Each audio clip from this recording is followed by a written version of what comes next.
Malumunuz bu 40 yıllık süreçte gerek PKK gerek devlet cenahından halk olumsuz yönde muzdariptir. Bu bağlamda 50 bine yakın bir can kaybı var. Bu can kaybının büyük çoğunluğu Kürttür ve bu can kaybı iki tarafın birbirleriyle olan çatışmasından kaynaklı bir can kaybıdır. Bu son 2 yıllık bir süreç ile bir şekilde bunun nihayete erdirilmesi düşünülüyor.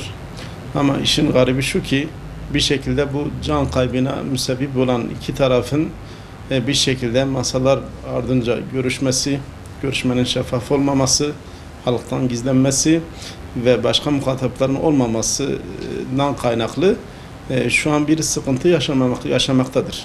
Zira çıkan neticeye bakıldığı zaman halkın taleplerinden öte bir tarafta örgütün ideal ya da kendi çıkar amaçlı, siyasi beklenti amaçlı görüşmesi, öte taraftan belki İslami bir parti olan hükümetin halk adına değil de devletin âli menfaati için görüşüp o şekilde bir yaklaşımla bu meseleye yaklaşımı maalesef bu sıkıntıları doğurmuştur. Dolayısıyla yapılması gereken nedir diye sorulacak olursa yapılması gereken şudur.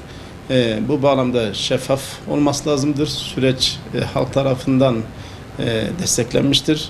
Madem ki desteklenmişse halk kendisi için alınan kararları elbette ki doğal olarak öğrenmesi gerekir. Bu bağlamda bilgilenilip o şekilde sürecin yürütülmesi gerekir. Ve bu çalıştayı bir şekilde bir araya gelip hemen bir karar alınmış şeklinde bir çalıştay değildir. Bununla ilgili ön bir çalışma, bir zemin etüdü yapılmıştır. Ve bu bağlamda gerek İstanbul'da etkin olan, bölgede, Türkiye üzerinde etkin olan kimi vakıflar, kimi STK'larla görüşülmüş ve gerekse bölge illeri dediğimiz, Kürdistan illeri dediğimiz 20'ye yakın il gezilmiş, oradaki etkin olan STK'larla görüşülmüş ve bu STK'ların ortak fikriyle, ortak anlayışıyla inşallah bir 7 Mart'ta biz bir çalıştay yapacağız. Bu çalıştayda elbette ki bütün Müslümanların arzuladığı, Müslümanların birliği, Müslümanların bir ittihadı, Müslümanların yek vücudu görünmesi idealimiz olsa bile, gayemiz olsa bile bir çalıştayla bunu başaracağımızı düşünmüyoruz. Ama biz inanıyoruz ki bu çalıştay ile belki de bölgede etkin olan Müslümanların bu meseleyle ilgili ortak düşüncesi şudur şeklinde bir neticeyle sonuçlanmasını düşünüyoruz.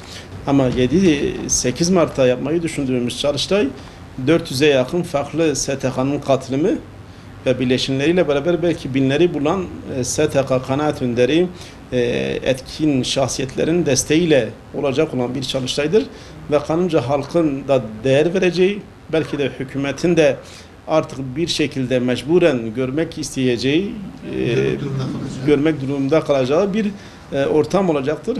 Zira şu an gerek hükümet cenahından, gerek kimi yazar çizerlerden efendime söyleyeyim yani zaten bir şekilde PKK'ye HDP'yi muhatap alıyoruz. Onun dışında da muhatap alınacak kimse yoktur. Müslümanlar birlikte değildirler. Müslümanlar farklıdırlar. Müslümanların bir ortak düşüncesi yok şeklindeki akla ziyan beyanatlarını inşallah bu şekilde Müslümanlar bir araya gelerek, ortak bir düşünceyi serdederek aşacaklarını düşünüyorum. Kürdistan bölgesi takdir edersiniz ki İslam'ı kabul ettikten sonra İslam'dan dönmeyen bir millettir. Evet. Yani bununla tırnak içerisinde Türklere oranla belki daha önce Müslüman olan, dolayısıyla Kürtlerin genel tarihine bakıldığı zaman İslami olmayan bir düşünce, İslami olmayan bir şahsiyet, İslami olmayan bir fonksiyonun burada kabul görmediğini görmekteyiz. Ve takdir edersiniz ki şu an İslam Kürdistan'da önde gelen şahsiyetler Melai Cezeri gibi, Şeyh Abdurrahman Aktepe gibi, Fakih Teyra gibi şahsiyetler genelde İslami yönü ağırlıklı olan şahsiyetler. Bu gerek edebiyat, gerek fen, gerek diğer dallarda olsun.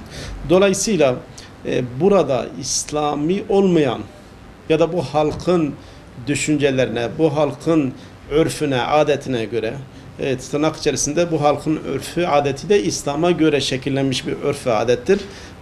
bu örf ve adete göre olmayan bir sistem, olmayan bir çözüm elbette ki netice vermez, elbette ki maya tutmaz. Dolayısıyla yapılması gereken bu halkın dini değerlerine, bu halkın örfüne, adetine uygun bir şekilde bir çözümün sergilenmesi gerekir. Ve bu bağlamda belki de çalışsaydı öne çıkacak olan kanı, düşünce de bu olur. Özne olarak Müslümanlar düşünülmeyen bir süreç, bir çözümden bahsedebilirdik. Ama öznesi İslam olmayan, öznesi Müslüman olmayan bir çözümün demin de söyledim, bu Kürdistan toprağında maya tutmayacağını herkes görmekte, bilmekte veyahut da görmesi gerekir, bilmesi gerekir. Bunu akıllarından çıkarmaması gerekir. Evet. 1000 yıllık ortak bir kardeşlikten bahsediliyor. Bu kardeşliğin ortak faydası da İslam'dır. Özellikle 1514 yılından sonra ve 350 yıl İslam ortak faydasıyla aynı cephede savaşan, aynı yemeği yiyen, birbirlerine kız alıp kız veren iki toplumdan, Türk ve Kürt toplumundan bahsetmekteyiz.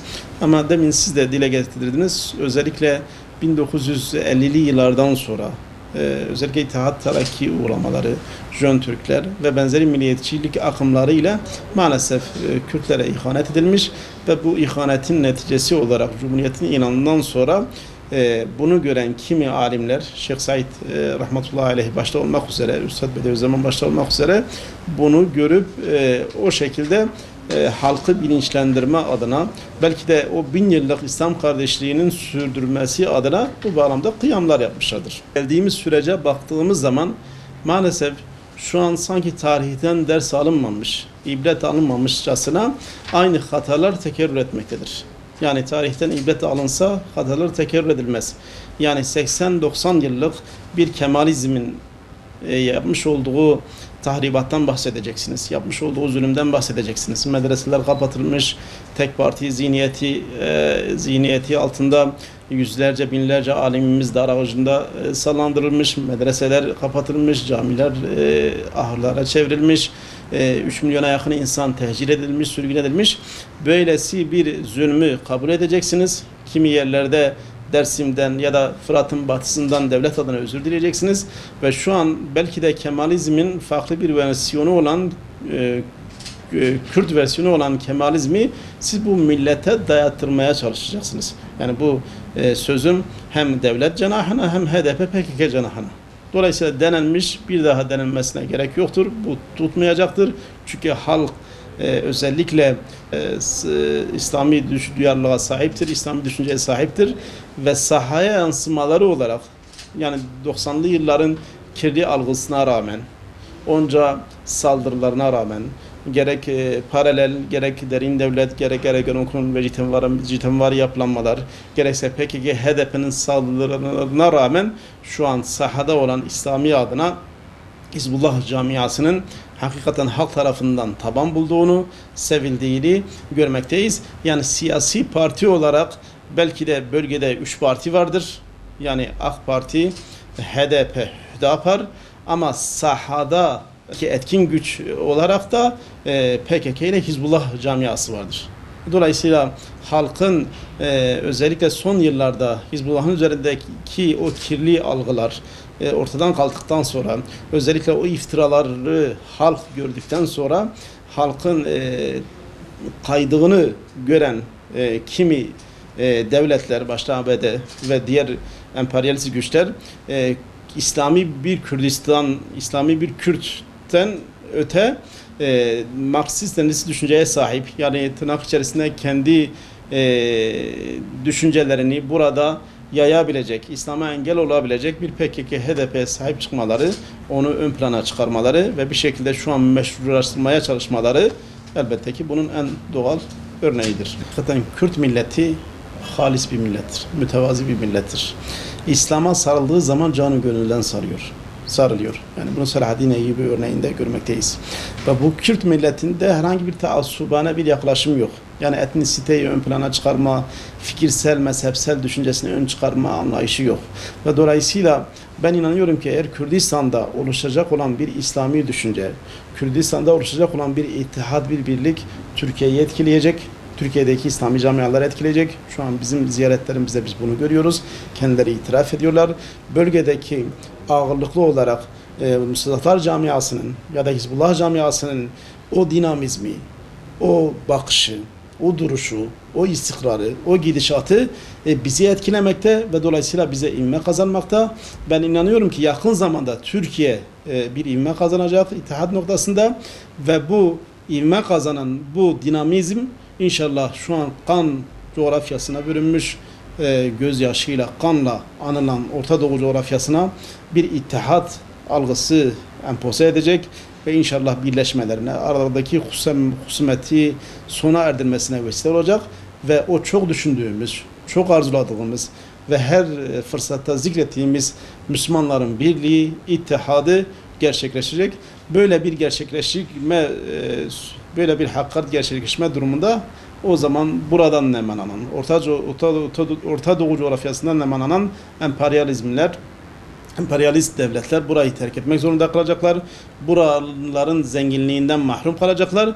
Bunun bilinciyle şu an Kürdistan üzerinde gerek Amerika'nın, gerek emperyalist ülkelerin ve özellikle de İsrail'in farklı çalışmaları vardır.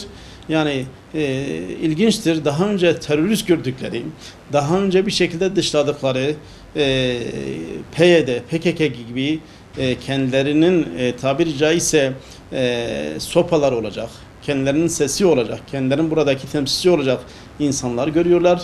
Bu halk tarafından görülmesi lazım. Özellikle akıl insanlar tarafından görülmesi lazım. Seydalarımız, kanaat önderlerimiz, bilirkişilerimiz tarafından görülmesi lazım. Yani tarihinden şu ana kadar bu halka dost olmamış, bu halka yakınlaşmamış, bu halka sürekli düşman olmuş olan bir ABD'nin, bir İsrail'in, bir emperyalist güçlerin şu an yakınlaşmasının hikmetini bilmek lazımdır, amacını bilmek lazımdır. Yani Kürdistan'ın merkezinde Bici, Barack Obama dedirten anlayışı öğrenmek lazım. Hakikaten bu ilginçtir yani. 1000 yıllık bir kardeşliğin sürdürülmesinden bahsediliyor.